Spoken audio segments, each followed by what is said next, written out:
Bismillahirrahmanirrahim. Assalamualaikum warahmatullahi wabarakatuh. Alhamdulillah wassalatu wassalamu ala Rasulillah wa ala alihi wa ashabihi wa mawalah wa la haula wa la quwata illa billah amma ba'du. Rabbi shrah li sadri wa yassir li amri wahlul 'uqdatam min lisani yafqahu qawli. Perkenalkan, nama saya Hendro Perdana Putra dari prodi PAI UAS Sejarah Peradaban Islam pada tanggal 17 Desember 2025.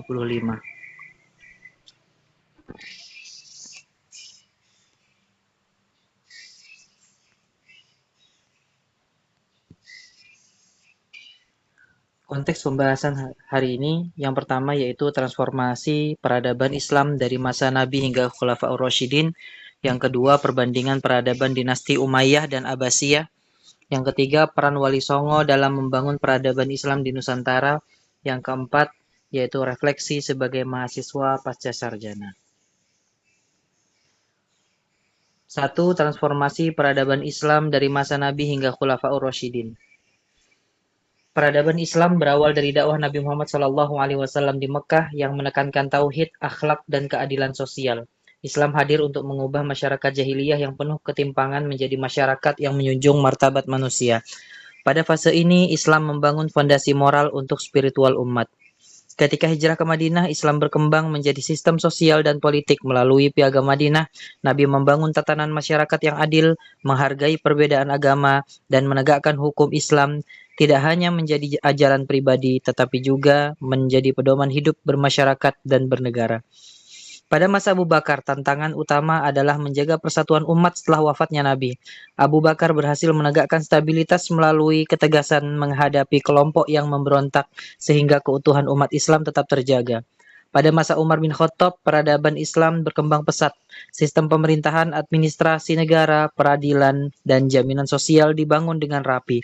Umar dikenal sebagai pemimpin yang adil dan tegas bahkan kepada dirinya sendiri. Pada masa Utsman bin Affan, Islam menghadapi tantangan internal, tetapi jasanya sangat besar dalam membukukan Al-Quran. Mushaf standar ini menjadi dasar penting bagi keberlangsungan peradaban Islam hingga hari ini. Nilai-nilai peradaban Islam awal seperti keadilan, musyawarah, persatuan, dan toleransi sangat relevan dengan Indonesia modern yang majemuk. Prinsip-prinsip ini dapat menjadi dasar etika kepemimpinan dan kehidupan berbangsa.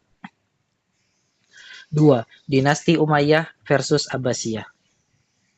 Dinasti Umayyah menjalankan sistem pemerintahan monarki dengan kekuasaan terpusat.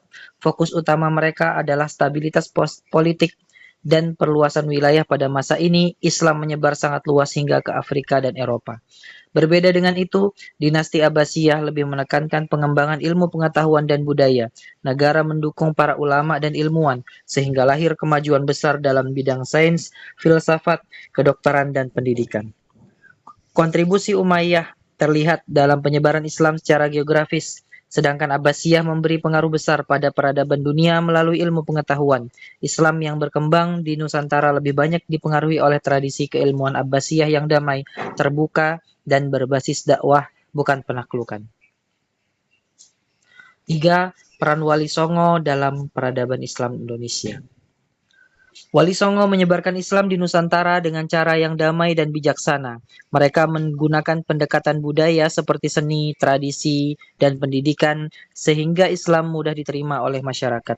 Islam tidak menghapus budaya lokal, tetapi mengisinya dengan nilai-nilai Islam. Pendekatan ini melahirkan Islam yang ramah, toleran, dan sesuai dengan karakter masyarakat Indonesia pada saat itu.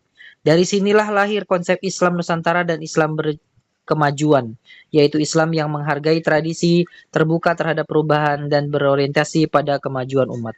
Dibandingkan dengan Islamisasi di Andalusia atau India Mughal yang lebih bersifat negara dan elit, pendekatan Wali Songo lebih membumi dan berakar kuat di masyarakat. 4. Refleksi sebagai mahasiswa pasca sarjana. Mempelajari sejarah peradaban Islam membantu umat Islam memahami mempelajari sebab kemajuan dan kemunduran peradaban. Sejarah mengajarkan bahwa kejayaan Islam lahir dari perpaduan iman, ilmu, dan akhlak.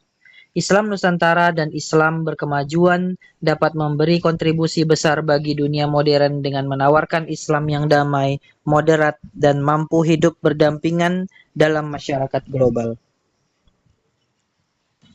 Sebagai akademisi muslim, peran kita sebagai mahasiswa pasca sarjana adalah mengkaji Islam secara kritis dan ilmiah, serta mengamalkan nilai-nilai Islam untuk menjaga kesinambungan peradaban Islam di masa depan.